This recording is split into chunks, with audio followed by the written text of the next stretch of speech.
Hello friends, welcome back to my channel. So friends, आपने खबरों में तो सुना होगा कि जो इंडिया के एक इन्वायरमेंटिस्ट है जिसका नाम है सोनम वांगचुक, अब वो जो है फूड स्ट्राइक कर रहे हैं, अभी भूख हड़ताल कर रहे हैं। अब ये चीज आपने खबरों में तो जरूर ही सुना होगा, इसके बारे में बहुत सारे न्यूज चैनल्स ने भी कवर किया है। इंडियन एक्सप्रेस न्यूज़पेपर्स में भी बहुत ज्यादा है ये चीजें। अब ये जो सोनम वांगचुक है ये बहुत दिनों से फूड स्ट्राइक्स कर रहे हैं। सो फ्रेंड्स, आज की इस वीडियो में मैं आपके साथ शेयर करने वाला हूँ इसी चीज के बारे में कि सोनम वांगचुक की फूड स्ट्राइक के डे 1 से डे 21, डे 22 तक क्या हुआ है और ये जो चीज है ये आखिर स्टार्ट कहाँ से हुई है। सो फ्रेंड्स, बिना वक्त गए आज की इस वीडियो को हम लोग स्टार्ट करते हैं। सबसे पहली चीज जो आ जाती है कि ये प्रोटेस्ट आखिर स्टार्ट कहाँ से हुआ।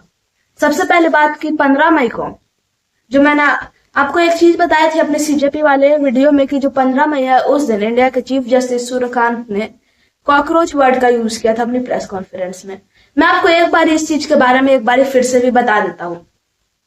अब 15 मई को हुआ कुछ ऐसा था कि जो इंडिया के चीफ जस्टिस सूर्यकांत है उन्होंने इंडिया के सारे बेरोजगार लोगों को, इंडिया में जितने भी बेरोजगार लोग हैं उनको इंडिया के चीफ जस्टिस सूर्यकांत ने कॉकरोच कहा था।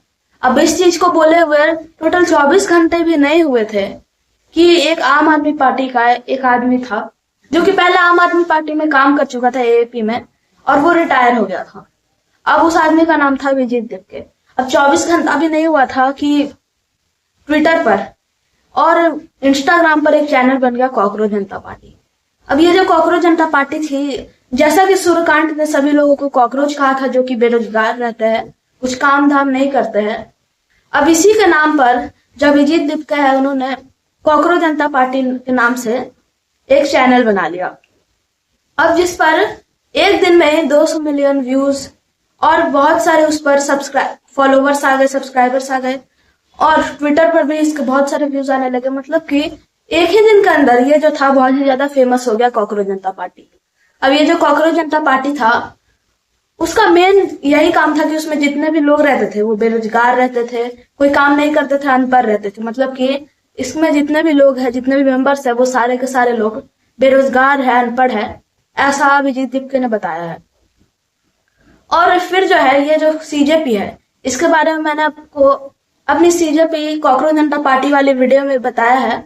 अगर आपने नहीं देखा तो आप लोग जाकर मेरी इस वीडियो को देख भी सकते हैं। सो फ्रेंड्स, अब हम लोग अपने टॉपिक पर वापस आते हैं। सो फ्रेंड्स, ये जो कॉकरोच जनता पार्टी है जब ये बन गई थी, अब उसके कुछ दिन बाद से क्या हुआ कि जंतर मंतर पे भीड़ लगने लगी। अब कॉकरोच जनता पार्टी में एक सवाल और उठा था जब ये कॉकरोच जनता पार्टी बनी थी, तो मैंने आपको अपने एक शॉर्ट्स में बताया था कि जो कॉकरोच जनता पार्टी है क्या उसे कॉकरोच अपना नेशनल सिंबल, अपनी पार्टी का सिंबल मिल सकता है। सो इसका जवाब मैंने आपको नहीं बताया था क्योंकि ये जो है किसी भी एनिमल का, किसी भी इंसेक्ट का हम लोग फोटो या फिर उसका सिंबल नहीं लगा सकता, ऐसे मैंने आपको अपनी शॉर्ट्स में बताया था। अब ऐसा ही है कि जो कॉकरोच जनता पार्टी है उसका सिंबल है कॉकरोच, पर रियलिटी में हम लोग इसको नहीं लगा सकते हैं। मतलब कि कोई भी नेशनल पार्टी है हम लोग उसको किसी भी एनिमल का सिंबल नहीं दे सकते। अब फिर कुछ दिन बाद क्या हुआ, वहां पर जब भीड़ जमने लगी, वहां पे ज्यादा भीड़ आने लगी, वहां पर सबसे पहले जो आदमी पहुंचा था वो था विजय दिपके, जिसने जहाँ पे बहुत सारे लोगों को पहुंचाया। अब जब तक ये प्रोटेस्ट हो रहा था, मतलब कि जब ये पहला प्रोटेस्ट स्टार्ट हुआ जंतर मंतर पर दिल्ली में, उस टाइम तक इंस्टाग्राम पर इसके जो फॉलोवर्स थे वो बहुत ही ज्यादा बढ़ गए। मतलब कि बीजेपी के जितने फॉलोवर्स है उससे दुगना फॉलोवर्स सीजेपी के हुए, मतलब कॉकरोच जनता पार्टी के। अब इतने कम टाइम में इतना ज्यादा इसके फॉलोवर्स बन गए थे। अब इसके बाद क्या हुआ कि बहुत सारे जो लोग थे वहां पे जमा हो गए। अब यहाँ पे जमा होने का सभी का मेन रीजन ये था कि नीट यूजी का जो पेपर है वो लीक हो गया था। अब मैंने आपको बताया था कि जो नीट का पेपर है वो कैसे लीक हुआ है। अब नीट का जो पेपर रहता है वो लीक हो जाता है जिसकी वजह से जंतर मंतर पे कॉकरोच जनता पार्टी के सारे फॉलोवर्स जो रहते हैं अभिजीत दिपके के साथ वहां पे जमा हो जाते हैं।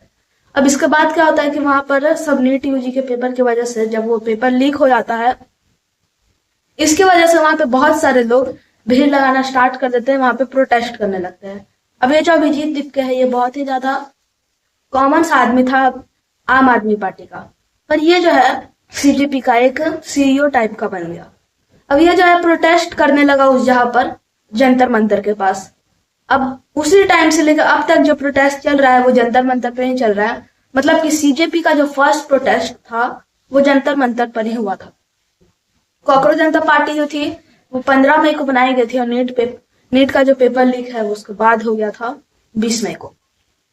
सो फ्रेंड्स, अब हम लोग आगे बढ़ते हैं।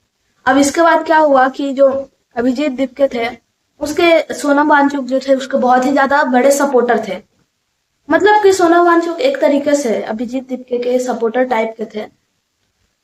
अब उसके बाद से क्या होने लगा कि धीरे धीरे करके ये प्रोटेस्ट बढ़ने लगा। अब फिर क्या हो गया कि 28 जून को ये जो सोनम वांगचुक है उन्होंने हंगर स्ट्राइक स्टार्ट कर दिया। अब हंगर स्ट्राइक का मतलब भूख हड़ताल। मतलब कि वो जब तक खाना नहीं खाते हैं, जब तक इंडिया के जो एजुकेशन मिनिस्टर है धर्मेंद्र प्रधान वो इस्तीफा नहीं दे देता है। अब बात यहीं तक नहीं रही, यहाँ तक कि जो ये थे वहां बहुत सारे सपोर्टर्स आए हुए थे जो कि कह रहे थे कि अब सिर्फ धर्मेंद्र प्रधान ही नहीं, इंडिया के पीएम को भी इस्तीफा देना पड़ेगा। अब इसके बाद जब से सोनम वांगचुक ने इसमें हिस्सा ले लिया प्रोटेस्ट में, तब से यहाँ पे बहुत ही ज्यादा भीड़ जमने लगी थी। और फिर बीच में हुआ कुछ ऐसा कि वहां पे पुलिस जो थी बहुत ही ज्यादा लाठीचार्ज करने लगी, बहुत सारे लोगों को मारना पीटना स्टार्ट कर दिया। और फिर 18 जुलाई को हुआ कुछ ऐसा कि जो सोनम वांगचुक थे उनको पुलिस ने उठा लिया सफेद कपड़े में। बहुत सारे लोग कह रहे थे कि सफेद कपड़े में लाश ले जाया जाता है। अब जिसकी वजह से ये जो प्रोटेस्ट था और भी बहुत ही ज्यादा बढ़ गया। अब सोनम वांगचुक जो थे उनकी हेल्थ जो थी बहुत ही ज्यादा खराब हो गई थी, और पुलिस जो थी उनको बहुत ही ज्यादा खराब तरीके से उठा के ले गई थी। अब ये प्रोटेस्ट धीरे धीरे करके बड़ा होने लगा। अब जैसे ही ये पुलिस उनको उठा के ले गई हॉस्पिटल में, अब इनको जो है ये हॉस्पिटल में भी लेकर गई तो बहुत ही ज्यादा बुरे तरीके से घसीटते हुए लेकर गई थी।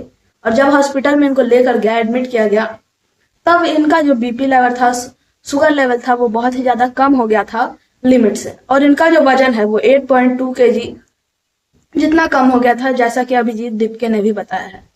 अब 19 मई को क्या हुआ कि 19 मई को बताया है कि 20 तारीख को किसान समाज बहुत सारे लोग जो है 20 तारीख को जमा हो गए जंतर मंतर पर। अब इसी बीच वहां पर तमिलनाडु के सीएम विजय थालापति की भी एंट्री हो गई, और साथ ही साथ वहां पे बहुत सारे नेता आने लगे मिलने के लिए। जैसे राहुल गांधी आ गए थे, तेजस्वी यादव आ गए थे, अखिलेश यादव, और बहुत सारे लोग जो थे उस जहाँ पे आने लगे, जमा होने लगे। और धीरे धीरे करके ये प्रोटेस्ट जो था छोटे से स्टार्ट हुआ और आज के टाइम पे बहुत ही ज्यादा बड़ा बन गया है। मतलब कि ये जो प्रोटेस्ट है 3-4 महीनों में बहुत ही ज्यादा बड़ा बन गया है। अब कल मतलब कि 20 मई को ये जो प्रोटेस्ट अपने पीक पे पहुंच जाएगा। और जो सोनम वांगचुक है उन्होंने 21 दिन से कोई भी खाना नहीं खाया है, एक भी दाना नहीं खाया। वो जो है उतने टाइम से सिर्फ नमक और पानी पीते रहे हैं। सो फ्रेंड्स, ये जो सोनम वांगचुक है उन्होंने जब से अपने हंगर स्ट्राइक की है तब से उनकी एक भी खबर नहीं आई है कि उन्होंने कुछ खाया है या फिर कोई चीज चबाया या फिर कुछ खाना खाया है बाहर की चीज। अब वो जो है अभी तक सिर्फ पानी ही पी के रह रहे हैं। सो फ्रेंड्स, जो अभिजीत दीपके है इनके बहुत ही ज्यादा सपोर्ट में है। अब इसी बीच क्या हुआ कि जो अभिजीत दीपके थे पर 19 मई को इंक फेंक दिया गया था एक औरत के द्वारा। मतलब कि उनके मुंह पर ब्लू कलर की एक इंक फेंक दी गई थी। अब जैसे जैसे ये जो चीज है वो बढ़ते जा रही थी, वैसे वैसे प्रोटेस्ट में बहुत सारे लोग जुड़ते जा रहे थे। अब इसके बाद बहुत सारे किसान लोग भी वहां पर आ गए, वहां पर जमा हो गए। अब दिल्ली में किसान लोगों को रोकने के लिए बहुत ही ज्यादा पुलिस जमा हो गई थी। वहां पे जो जितने भी किसान लोग थे ट्रैक्टर से आए जा रहे थे, और साथ ही साथ वहां पे इतने सारे नेता आ गए थे, और वहां पर बहुत सारे लॉवर्स आ गए थे। मतलब कि वहां पे बहुत सारे लॉवर्स आ गए थे जो कि कोर्ट में काम करते हैं। अब इसके बाद क्या हुआ कि ये जो प्रोटेस्ट है बहुत ही ज्यादा बड़ा बन गया। सो फ्रेंड्स, अगर आपको मेरे आज की वीडियो अच्छी लगे तो प्लीज हमारे वीडियो को लाइक और सब्सक्राइब जरूर करें। Thank you.